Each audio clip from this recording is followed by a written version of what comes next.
The following message from the Senate has been received. The Senate returns to the House of Representatives a bill for an act to deal with consequential matters arising from the enactment of the Nature Repair Market Act 2023 and for other purposes, and informs the House that the Senate has agreed to the bill with the amendments in the annexed schedule. The Senate requests the concurrence of the House in the amendments. And I give the call to the Minister for the Environment and Water. Thank you, Mr Speaker. I move that the amendments be considered immediately. I'll put the question. All of those opinions say aye. Against no. I think the ayes have it. I give the call to the Minister for the Environment and Water. Thank you, Mr Speaker. I move that the amendments be agreed to. When Labor came to government, we promised to protect more of what's precious, restore more of what's damaged and manage nature better for our children and our grandchildren. And today, the House has the chance to pass two more crucial environmental reforms. Firstly, this legislation establishes a new nature repair market in Australia, the first of its kind in the world. Legislation that will encourage good environmental work, making it easier for businesses and philanthropists and other groups to invest in projects that protect and restore nature. And crucially, will guard against the threat of greenwashing, not to replace government effort but to reinforce it. This means landholders, farmers, First Nations groups will be paid to improve nature on their properties, and it will guarantee that the money invested does what it intends to do: restoring habitats, improving our soil, eradicating feral species, protecting our beaches and making our land more resilient to droughts and floods. The market will be strictly monitored by the Clean Energy Regulator to ensure full transparency and integrity in the system. This is part of Labor's mission to build a nature-positive Australia. We need effective national laws, we need active government investment, and wherever possible we need the support of private money and philanthropists. Secondly, the bill, with its amendments, will update the water trigger in our national environmental laws so that new unconventional gas projects will be assessed for their impact on water resources. Labor promised this change before the election, and today we are delivering it. It's a common-sense reform, providing businesses with certainty and the community with confidence that water resources are properly regulated and protected. Mr Speaker, I want to take a moment to thank the member for Lingiari. The member for Lingiari has fought passionately for this change for her community, and not just since her election to this place, but long before. And I'd also like to acknowledge the member for Mackellar. The member for Mackellar introduced a private member's bill on this subject earlier this year. 3 expert reports over 5 years have recommended making this change. The water trigger already applies to coal seam gas, but now it will include types of unconventional gas such as shale gas and tight gas. Most new gas projects will be unaffected by the change, as coal seam gas production is already covered by the existing water trigger, and the changes do not apply to conventional gas production. Existing gas projects that are in production and have already been approved are also unaffected by this update. Projects regulated by NOPSEMA, the National Offshore Petroleum Safety and Environmental Management Authority, are also unaffected by this update. This will provide certainty for business and ensure continuity of gas supply. Mr Speaker, last week we passed our bill to rescue the Murray-Darling Basin Plan, and today we are, I hope, passing 2 more important pieces of environmental protection. I encourage all members of this House to support the bill and deliver more environmental protection in 9 days than the previous government did in 9 years. The question is the amendments to be agreed to. For benefit for the members of the House, I'm going to call the Leader of the Nationals. I understand he has amendments to these amendments. So under the standing orders, this is the time to move amendments to the Senate amendments. So moving forward, so all members understand the process. The member for Wannon will cease interjecting. Order. The Order. The Leader of the Nationals definitely has the call. Thank you, Mr Speaker. I ask leave to move the amendment circulated in my name to Senate Amendment 3 together. Is leave granted? Leave granted. The Leader of the Nationals has the call. Order. Thank you, Mr Speaker. I move the amendment circulated in my name to Senate Amendment 3. The Leader of the Nationals has the call. Thank you, Mr Speaker. The Coalition requests to make a simple amendment to the amendments that have moved back as a result of the bill that was passed through the Senate yesterday, I should say. Order. One around carbon sequestration. There was an amendment to the EPBC. The Leader of the Nationals will pause. The Minister for Infrastructure and the member for Wannon will not be interjecting. No one will be interjecting during this process. Trust me. The Leader of the Nationals has the call and will be heard in silence. Mr Speaker, thank you. And when there was amendments made to the Nature Repair Market Bill in the Senate that addressed the EPBC and around gas extraction, the Nationals and the Liberals believe that this is an opportune time to also pursue an opportunity to look at carbon capture storage and sequestration of that, particularly onshore.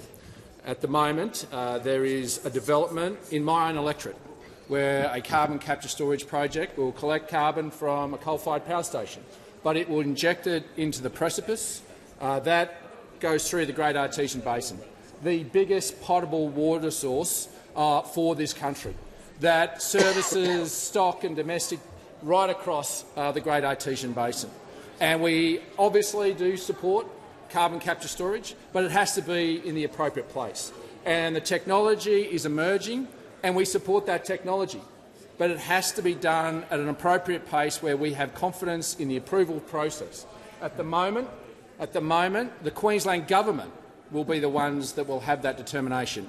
And what we feel is that this is a national environmental asset that should also trigger, under the EPBC, the water trigger, to ensure that proper approval processes are taking place and oversights of all levels of government, to give confidence to those primary producers, but to our communities who rely on the Great Artesian Basin for their water supply.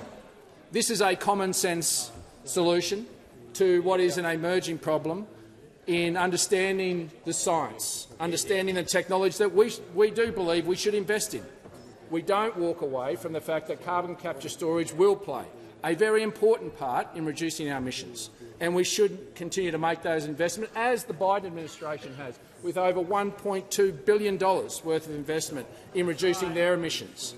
But with that comes a responsibility on us as legislators to protect our environment and to protect our wildlife and protect Australian agriculture, to appreciate the size of the Great Artesian Basin and the sheer magnitude of area in which it covers, and the reliance of agriculture and our communities means that it is beholden on us, not just for now but for the future, to protect these communities and to protect the environment for future generations.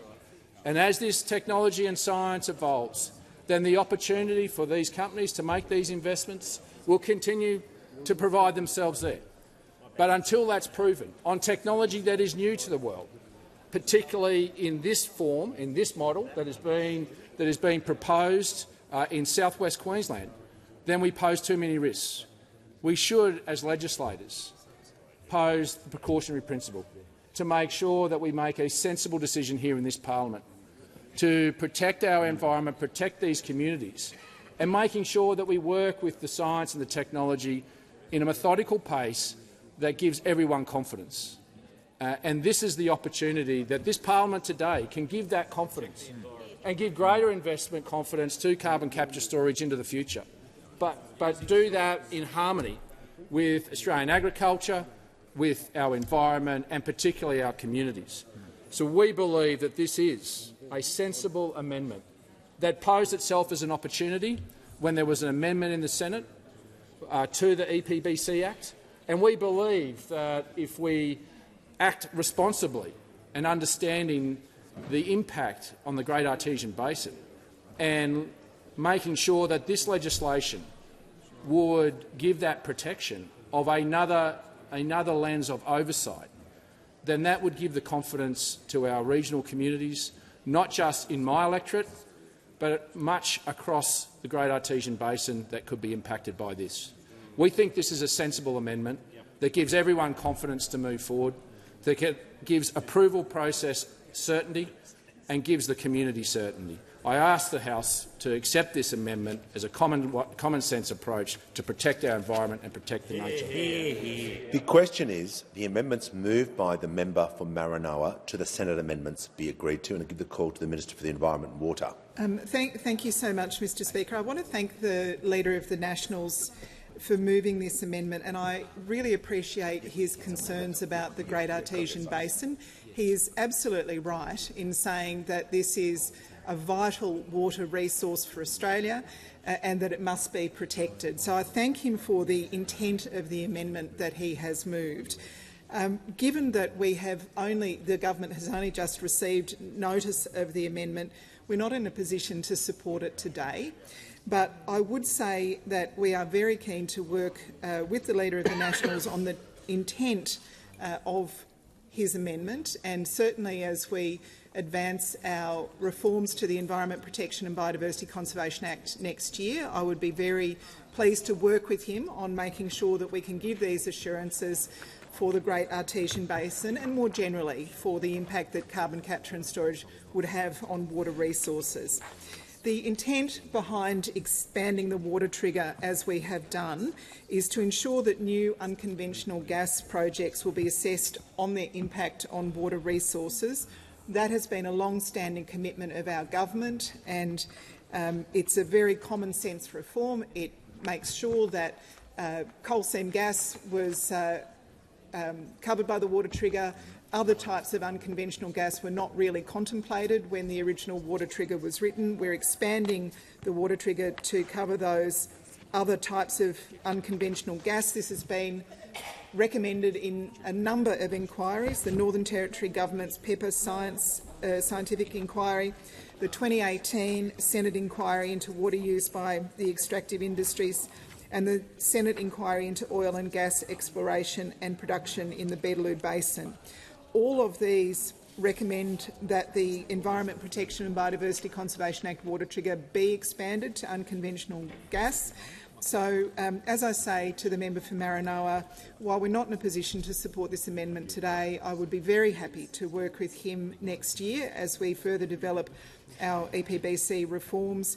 That will give us the opportunity, obviously, to consider the science and to work more broadly with industries and farmers and other affected people, the water users of the Great Artesian Basin, and make sure that we get any details of further amendments correct.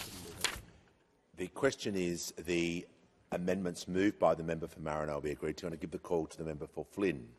Thank you, Mr Speaker. I rise to make a contribution to these consequential amendments and our further amendments that have been circulated.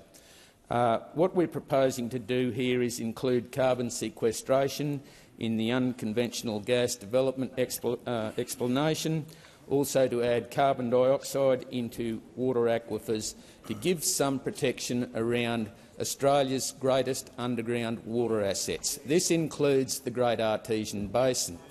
Now, I've just heard the minister very piously say that she is protecting properly the water assets of Australia. Now, the minister knows very well that the current EBPC Act offers no protection whatsoever to the waters of the Great Artesian Basin in respect to carbon sequestration. That is because it is not deemed to be a coal mine or a gas operation. Now, the minister knows this very well. As David Littleproud, the member for Maranoa, has pointed out, in central Queensland at the moment there is a proposal to possibly pump hundreds of millions of tonnes of industrial waste into the Great Artesian Basin waters. In their EIS statements, the proponent who is doing this has said they will compromise the receiving groundwater. They have also said that they cannot meet the current environmental protocols surrounding the Queensland government.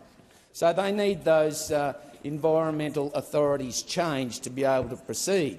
And for the minister to stand up there and say that she is protecting the waters, underground waters, she is not. And the EBPC Act, the way it currently reads, does not do this. What we're asking here is to include carbon sequestration, carbon dioxide and the injection of these things into the waters of the Great Artesian Basin in particular, to give them some protection in respect to future developments. I urge you all to support these amendments, otherwise all you are hypocrites.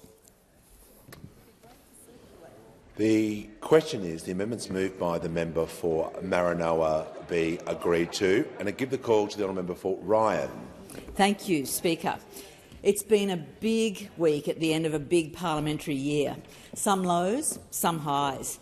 This week there was a high. The Greens secured significant environmental reforms to protect our environment from greenwashed habitat destruction and dangerous fracking.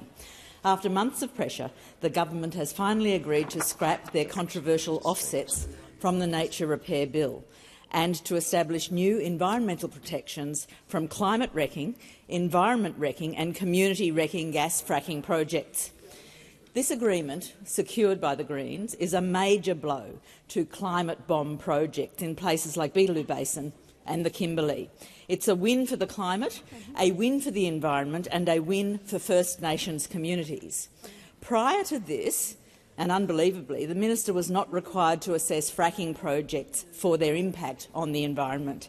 Let that sink in. Yet, as most thinking people know, fracking can have absolutely catastrophic impacts for our critical water resources. The member for Ryan will resume her seat, and I call the Leader of the Nationals on a point of order. Mr Speaker, we're debating the amendments. I don't believe the member's been relevant. There is some latitude given, just to remind all members, as I explained at the beginning of the debate, we are dealing with the amendments to the Senate amendments moved by the Leader of the Nationals. Whilst the member has been able to reflect on the broader Senate amendments, I'll ask for her shortly to get to the Leader of the Nationals amendments. Thank you, Speaker. The member for Ryan has the call. Thank you. For a decade, and this is all relevant to this, the Greens, Environment and First Nations groups have been campaigning for an expanded water trigger to ensure these projects are assessed. Order. And therefore, member for Page was just interjecting. We will not be supporting the amendments.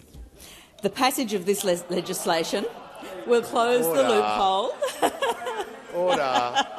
which currently gives gas fracking corporations a licence to drill without any federal environmental water assessment.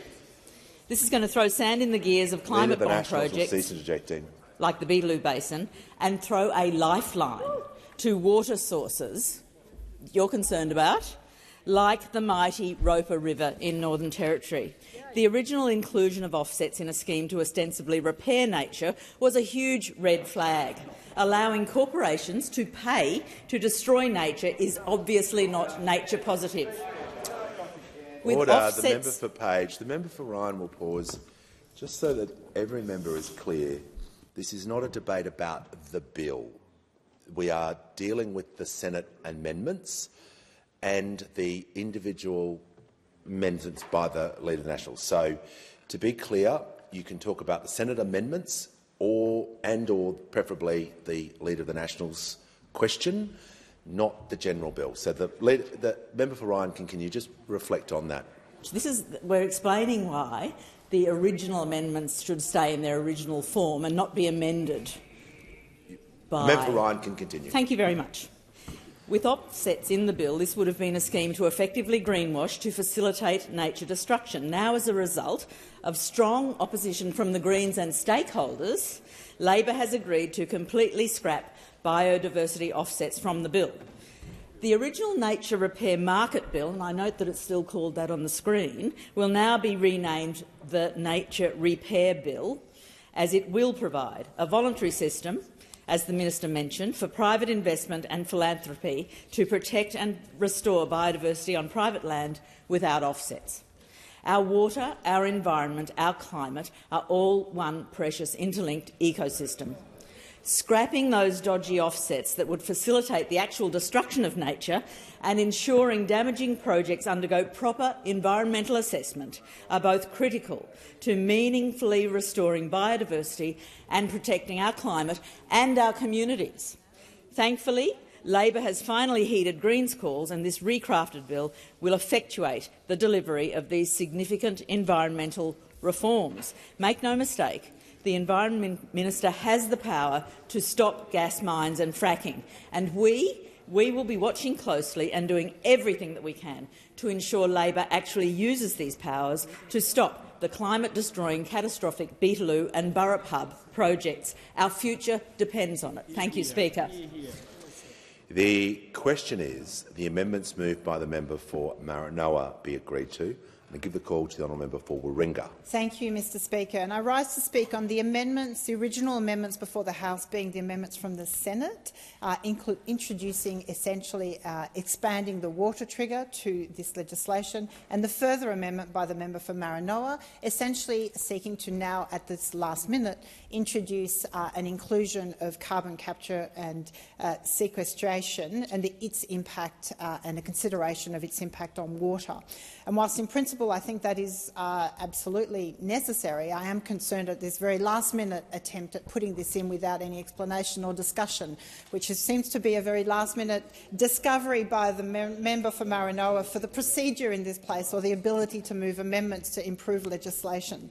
So I commend the government on supporting the amendments and the message from the Senate when it comes to expanding the water trigger and updating its definition. I do note it was a commitment prior to the election, and it is really important for this to happen. It was only in October that the member for McKellar, who unfortunately can't be here today due to illness, introduced a private members' bill to that effect, and I had the pleasure of seconding that private members' bill to expand this water trigger to include all forms of gas extraction to ensure that consideration by the Minister of the impact of projects on water.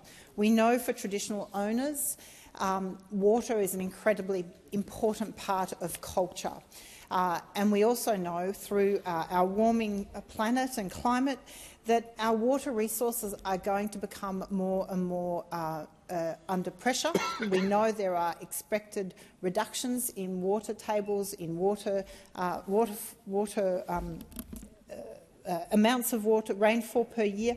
And so we know for communities water is a really incredibly important resource. And we really need to distinguish between that use of water by projects, in particular when it comes to all forms of gas fracking, and maintaining water as that very essence and incredibly important element for sustaining human life. And for traditional owners in relation to their cultural association and recognition of it. So I think it's incredibly important, and I thank the crossbench in both houses, and in particular the Greens, for having pushed the government to accelerate this amendment. I acknowledge it was a commitment, but the delay had been concerning because projects like the Beetaloo Basin, it's incredibly important that the water, the use of water, the impact on the water table of projects like the Beetaloo Basin is part of that environmental approval. We know the Northern Territory government had greenlit that gas production in the Beetaloo Basin, the region between Katherine and Tennant Creek with big reserves of shale gas. And it's incredibly important for those communities and those elders who travelled down to Canberra, and I hope many people in this place actually took the time to listen to them, to talk about the importance of the impact on their water to their communities. So it's incredibly important also from the Pepper inquiry into fracking in the Northern Territory, the deep concern and the strong opposition to development of any onshore shale gas industry in their country. So I welcome the amendments. I would like to see further information from the Nationals in relation to their last-minute amendment, because that would assist, I think, the procedure in this place, but I certainly welcome any legislation that increases scrutiny on the use of nature and resources and water in relation to mining, gas extraction and, in particular, carbon capture and storage.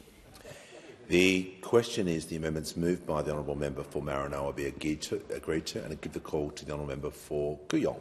Thank you, Speaker. The effectiveness of biodiversity markets rests on whether or not they reward stewardship that really benefits biodiversity, or whether they rely on offsets which harm biodiversity elsewhere. When we first saw this bill, we were concerned about its potential for commodifying nature, about the scheme's integrity and around its interaction with our national environmental laws, particularly given its offsets provisions. So it was with great joy that I and others on this crossbench saw the use of biodiversity certificates for offsetting specifically excluded by the Senate 2 nights ago. It is a vast improvement on this legislation that it is now clear that biodiversity certificates cannot be used to meet offsetting requirements under Commonwealth, state or territory legislation. This markedly improves the integrity of the system, and I congratulate the government on this achievement. The aspect of this bill which sparks the greatest joy, however, is that the government has now, in response to sustained pressure from the crossbench in both chambers, revised the water trigger in the EPPC Act. What this means is that the Environment Minister must now consider the impact of all forms of conventional and unconventional gas development on local water resources. Unconventional gas projects are not currently covered by the water trigger, but rather are assessed and approved by relevant state and territory legislation. Sadly, what we have seen is that the states and the territories cannot be trusted with the responsibility for our environment.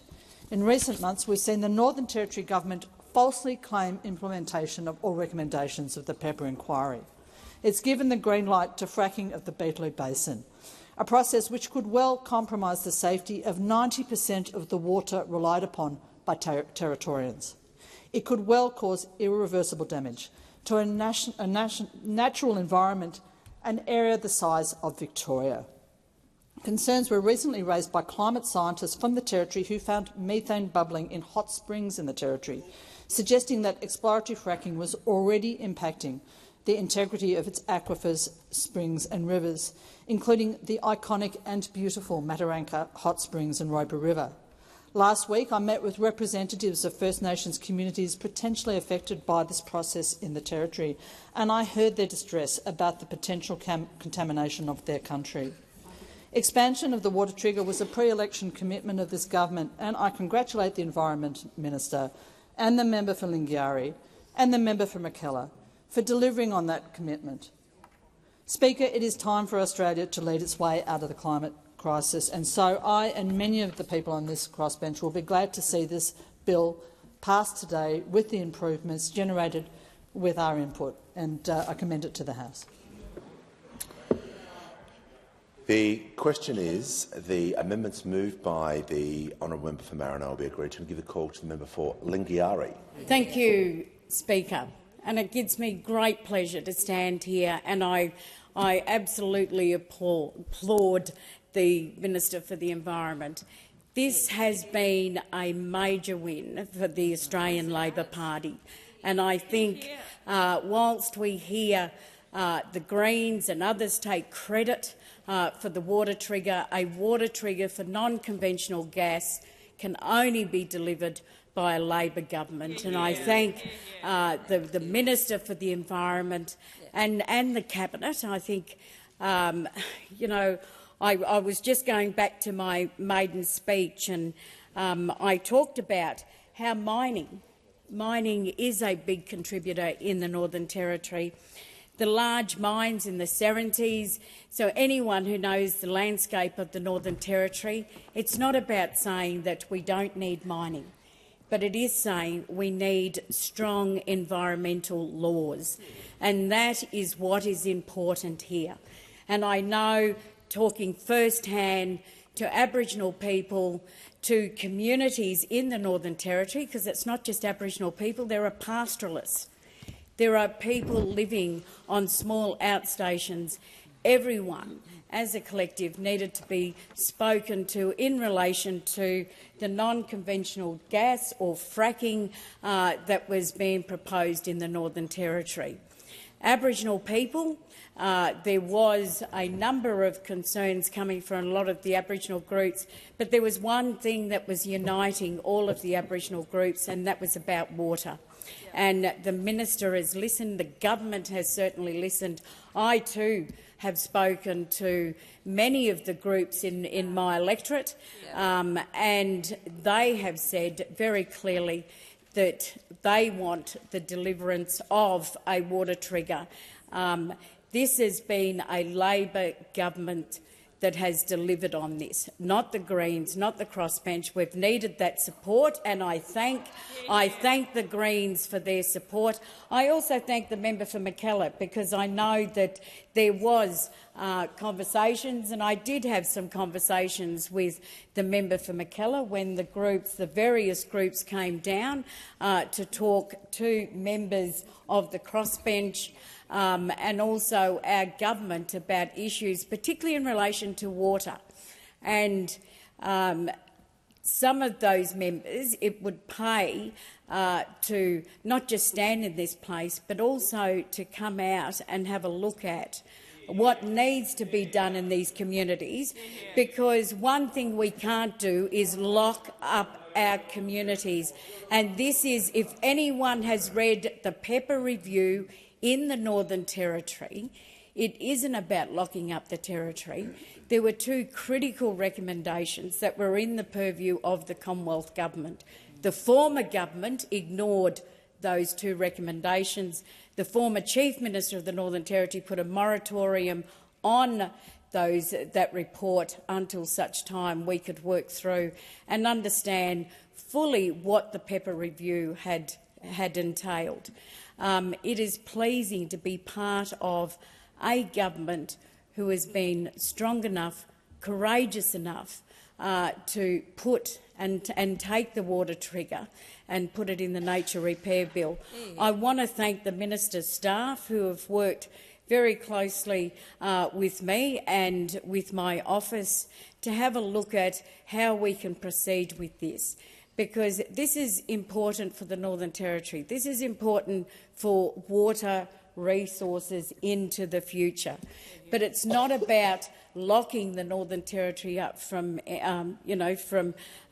projects. There's a lot of, mining activity that needs to happen, critical minerals that we still need to proceed with. But this will go a long way, particularly for, and I was standing here, Minister, before I stood up, thinking about a lot of my constituents in Elliott, and many of them on renal dialysis, and that have been waiting for this to happen. And I'm hoping that, I'll do a trip when I go back up to Tennant Creek, Elliott, Katherine, Mataranka, Jiltmigan, all of those communities that not just feed the Roper River, but into all of the other parts of the Artesian Basin, which people might talk about in Queensland, but does come through Central Australia. Has expired. The question is that the amendments moved by the member for Maranoa be agreed to. The member for Wentworth. Thank you. I rise to speak in support of the Nature Repair Bill and the amendments that have been added from the Senate. I want to reflect that this parliament has a supermajority for action on climate change and the environment across this House and across the Senate. And I think that this bill is a reflection of that supermajority. It is the reflection of the government working constructively with crossbench in this House and in the Senate to deliver something that the Australian people are asking, which is to make sensible protections for our environment so that we can safeguard those for future generations. So thank you I would like to firstly say thank you to the Minister and to my colleagues here, but also in the other place, for the negotiations and the constructive negotiations on this. I'd like to thank the member for Lingiari and also the member for Mackellar for their absolutely wonderful advocacy on this, because they have done a brilliant job. And I just want to really highlight that this legislation is, as other members have noted, will expand the water trigger under the EPBC Act. And this is a matter that myself and many others of the crossbench have been pushing. So I want to just say that those amendments are absolutely critical for safeguarding Australia's environment. and it ensures that unconventional gas projects, such as those proposed in the Beetaloo Basin, will be properly assessed for the environmental impacts. The lack of a water trigger was a major flaw, and I'm so pleased to see that being rectified. So this is what can be achieved when the Parliament works constructively together on the issues that matter most to Australians, and I thank the House. The question is that the amendments moved by the member for Maranoa be agreed to. The member for North Sydney. Thank you, Deputy Speaker. I just want to rise today to actually acknowledge there's a lot of people that are very deeply committed to this legislation and very deeply committed to moving us forward when it comes to environmental practices. And I never thought I would hear these words coming out of my mouth, but actually it seems to me that the amendment that the Nationals have moved here actually makes sense, and it actually does make this legislation stronger. As somebody who grew up out in northwest New South Wales, I'm very aware of the importance of the artesian water basin. And I do think, with respect to my colleagues from the other side of the House, this legislation has gotten better and better because the minister has been willing to listen to everyone in this process. The first draft of the legislation brought in had many of us concerned, and I think it has been the combined efforts of everyone and the minister's willingness to listen and engage that has meant we have gotten closer to a very excellent piece of legislation. Is it the best it can be? No. And I think the minister still knows that, and indeed she's acknowledging that today by standing and extending the offer to the Nationals to work with them when it comes to improving this legislation. And I guess I wanted to stand today just to say that should be the process with this legislation and every other piece of climate and environmental legislation that we intend to move through this place in the next 12 months to 2 years to 3 years, because we will never get it right the first time.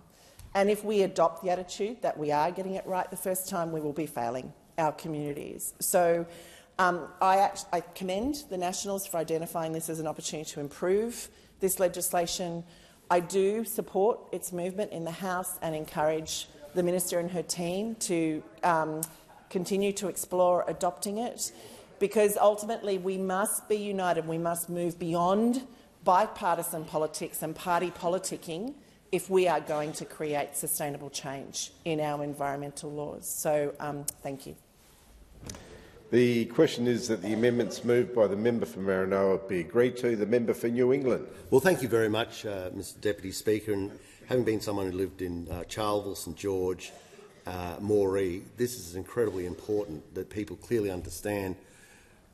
You have your concerns about the water that comes out, but you've got to also have your concerns about what goes in.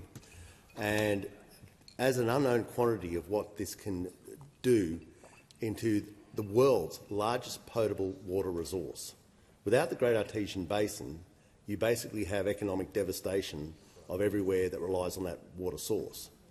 And you have the capacity to create a toxic plume. You have a capacity to change with carbon dioxide. You have a form of mild or carbolic acid that can be created. And we've got to be incredibly cautious about this. It's new technology that's been brought to the fore. It's basically untested and untried. And if we don't have a precautionary process now, you won't be able to unwind what happens next. It'll be too late. And we know that in so many of these areas, I remember, I'm sure the member from Maranoa is aware, Link Energy, where they had a great idea to start burning coal underground for the creation of for commercial gases. It turned into a complete disaster. It turned into a thing that it infected and affected bores all around the areas and basically made the place, as far as the groundwater goes, a wasteland. We don't want to double up on that. Now, I acknowledge there is few times that we have points of agreement. I acknowledge that across the chamber and with the Teals and with the Greens, there are areas where generally you can pick it every day, that they'll be on different sides of the fence. But I ask you on this one to really consider this. I hear that people say it's a last-minute amendment. The member for Flynn has been working on this for months. I'd say for, I don't know, even for a year. He's been No, you've got to actually follow the media. He's been in the media, he's been everywhere on this. He might have been in the media circles that you listen to, but he's certainly been in the media circles of Western Queensland and other areas. And that we need to pay respect for that. It's hard to break into Sydney media from Gladstone, but this is an incredibly poignant thing. And I rarely speak to amendments, but I'm speaking to this one today in the hope that at a stage that you consider exactly what you're doing. And it is going to look, being very polite, confusing that we have, and I know I warrant that you have great concerns about the water issues in one area, but this is exactly the same thing. It's a water issue. The only difference is the direction the water is going. We're not talking about taking water out, we're talking about putting water in. But there's no point if we foul the resource. It won't really matter what you do with the water, whether you take it out or not, because it'll be unusable. And there's a sort of commercial nuance behind this.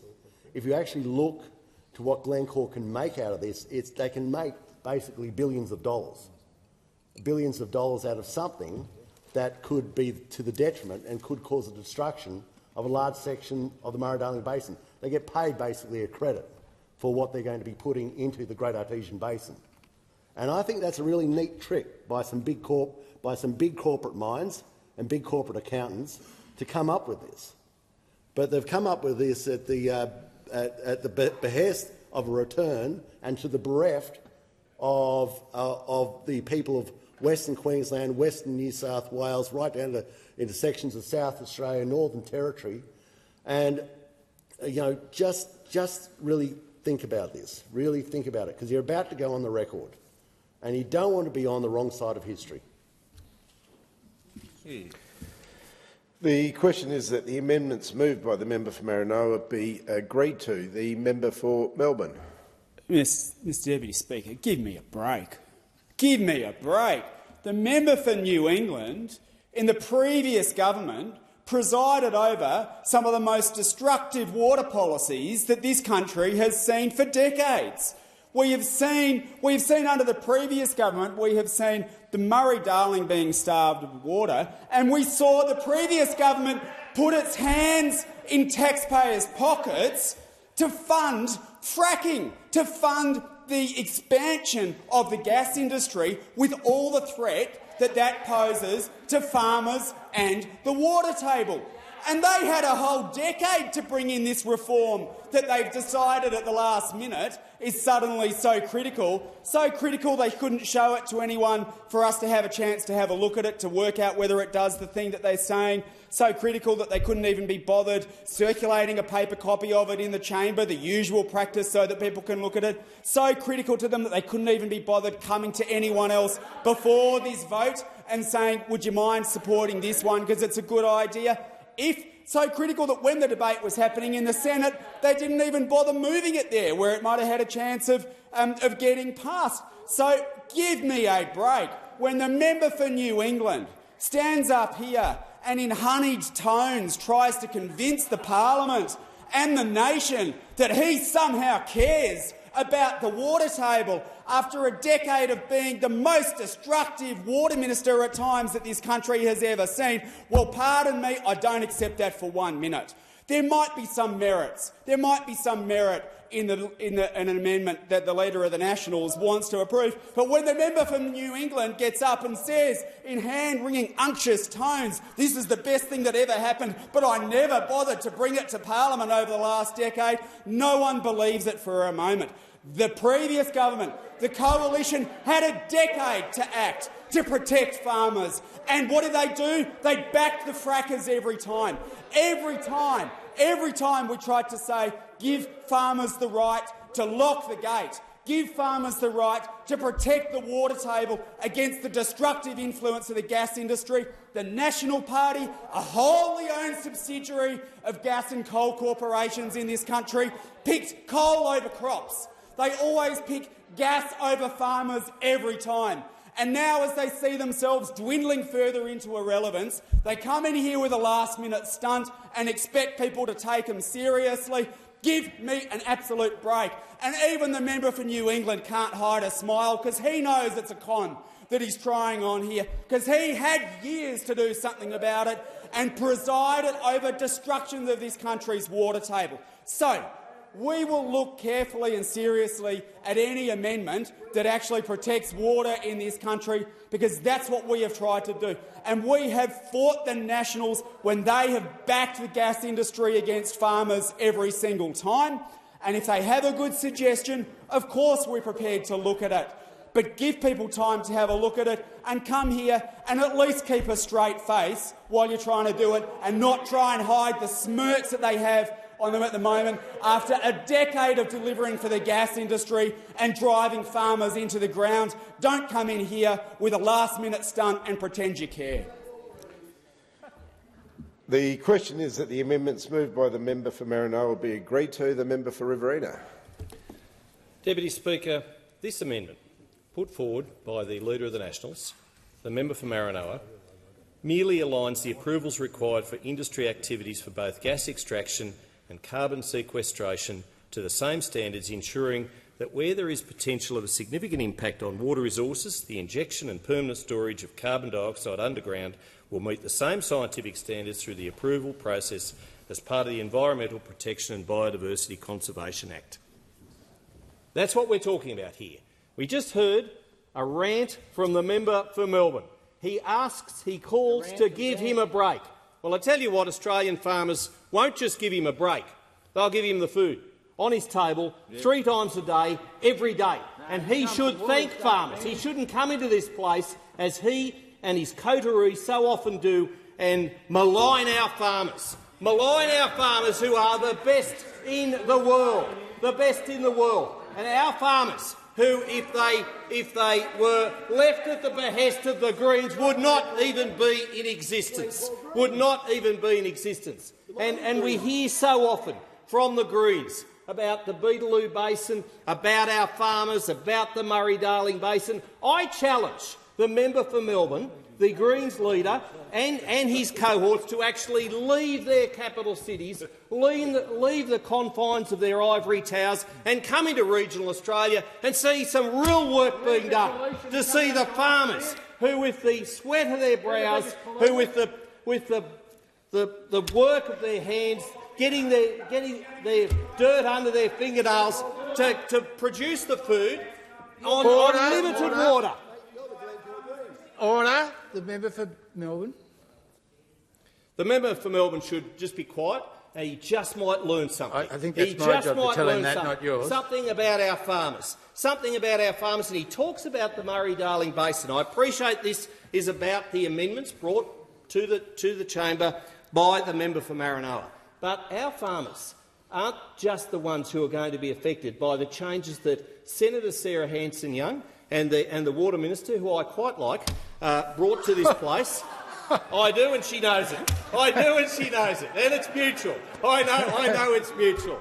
And the member for Lyons can laugh all he likes, but I've got a lot of respect for the Water Minister. That said, when Labor and the Greens get together on a motion, on a piece of legislation, it's not just going to affect our farmers, Mr Deputy Speaker. It's going to affect the cafes, the hairdressers, the schools and everyone else in the Murray-Darling Basin. This is sensible environmental policy, brought to you by the National Party, brought to you on behalf of our farmers. And the member for New England is right when he talks about that wonderful underground inland river system, underground rivers called the Artesian Basin, and we have to protect it. We have to look after it. Well, we had a decade. That's more than what I hope you ever get, member for Melbourne. That's more than I hope you ever get in power. But let me tell you, when the leader of the Greens in the ACT wants the Greens to have cabinet spots in the federal parliament, I worry, I shake, I shiver with fear, because you could just imagine Senator Shoebridge in charge of justice. You could just imagine Senator Hanson-Young being in charge of agriculture. I mean, they're enough to make our farmers fear. They're enough to make our communities worry, to keep them awake at night. This legislation, this amendment, will not keep Australians awake at night if it is approved. And I appreciate the Water Minister saying that she would look at it in the future. I hope they do more than just look at it in the future. I hope they vote with us today, because we have to look after our artesian basin. We have to make sure that the water, potable water, is there for not just present needs but for future generations, because once destroyed, we will never get it back. Once destroyed, and that's why these are sensible amendments. That's why the member for Maranoa has put forward these amendments to the legislation, to the amendments coming back from the Senate. And the member for New England is also right when he talks about what the member for Flynn has put forward. The member for Flynn has been working on this for months. He is a passionate Queenslander. He understands better than anyone the benefits of the artesian basin and the need to protect it. He comes to this place with experience in that regard. He was a former Queensland Member of Parliament. He understands how important mining is. He understands how important Gladstone Harbour is. He understands how important farming is, because he actually runs a farm, owns a farm, works a farm. More than I can ever say the member for Melbourne ever will. I thank the member for Riverina. The question is that the amendments moved by the member for Maranoa be agreed to, and I call the member for Parkes. Thank you, Deputy Speaker. I too rise in support of the amendment moved by the member for Maranoa and the Leader of the Nationals. Water is our most valuable resource, and we need to have safeguards around the use of water to protect the resource for future generations. It doesn't mean we should prohibit the use of that water. It's a resource. I firmly believe that these resources are to be used to the benefit of the whole of society, but we need to have the safeguards. I think this is a sensible amendment. But what we're seeing today in this debate is the tale of two members of parliament. A member for Flynn, who is a man of the land whose family still produce beef and grain in a sustainable manner in the electorate of Flynn, and the member for Melbourne, who has turned one of the great rivers of Australia into a concrete drain. And when the member for Melbourne comes in here and starts talking about restoring the Yarra to its original condition, maybe talking about the businesses in the CBD of Melbourne turning their lights off when they go home at night time, maybe stop flying around in jets to climate change conferences all over the globe, maybe I will take some notice. I've said in this place before and I'll repeat it, my dung beetles have done more for the environment than the member for Melbourne. We see a lot of talk in this place from people in the leafy suburbs of the capital cities. In the last debate we had here 2 weeks ago about the Murray-Darling Basin, we had the members who represent those communities, who are fighting for those communities, debating people who are reading from prepared speeches on ideological background that got no skin in the game. The member for Flynn has skin in the game. He lives on top of the Murray-Darling, on top of the Great Artesian Basin, as does my electorate, as do the farmers in my electorate who rely on this water, and they have done for a long, long time. So, Deputy Speaker, I support this amendment. It's important that we protect our resources, but unlike the Greens, I don't oppose extractive industries because the Greens are opposing the industries that keep their lights on. How does the member for Melbourne think Melbourne was built? Did the good fairies come in and build those concrete, steel and glass structures? Somewhere in Victoria there is a hole in the ground where the raw materials came from that built that city. Somewhere in regional Australia, the people, as we're speaking here today, are out there producing the food for the residents of the member for Melbourne. Somewhere out in regional Australia, coal miners are digging up coal to keep the lights on for the member for Melbourne. And drives me absolutely to the distraction in this place where people want to bite the hand that feeds it. I support this amendment. It's common sense and we should support it. I thank the member for Parkes. The question is that the amendments moved by the member for Maranoa be agreed to, and I call the minister. I move that the question be put. Okay. We're done. Right, the question is that the amendments moved by the member for Maranoa be agreed to. All those in favour say aye. Oh, sorry. I move. The question be put. All those in favour say aye. All those opposed say no. The ayes have it. Now, the question now is that the amendments be agreed to. No, sorry. Sorry. The question is the amendments moved by the member for Maranoa be agreed to. All those in favour say aye. Aye. Opposed say no. Noes have it. Division required. Ring the bells for 4 minutes.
Lock the doors. The question is, the amendments moved by the honourable member for Maranoa to the Senate amendments be agreed to. The ayes will pass to the right of the chair and the noes to the left. Appoint the honourable members for Bean and Werriwa as tellers for the ayes, the honourable members for Parkes and Gray as tellers for the noes.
Order.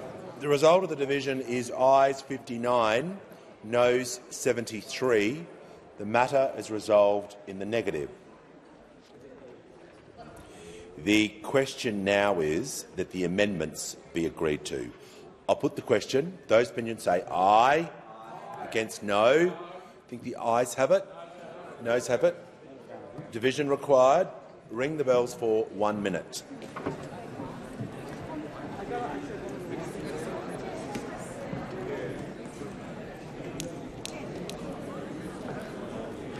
Yes.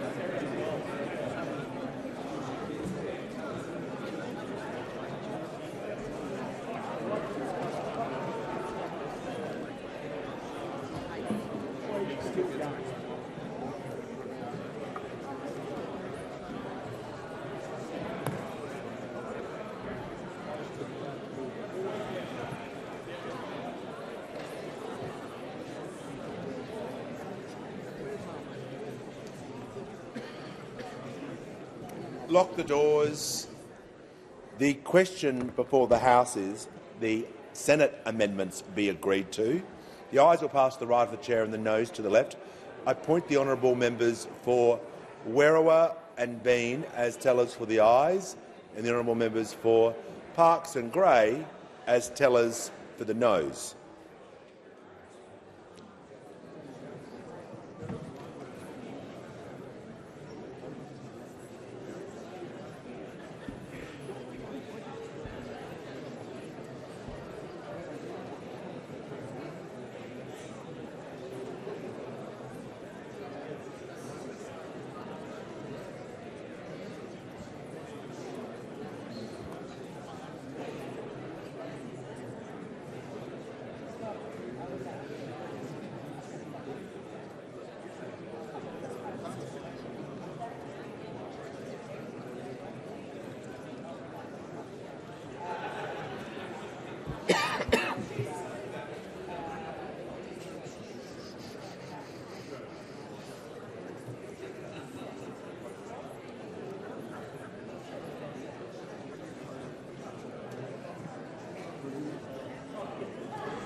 Order. The result of the division is ayes 83, noes 49. The matter is resolved in the affirmative.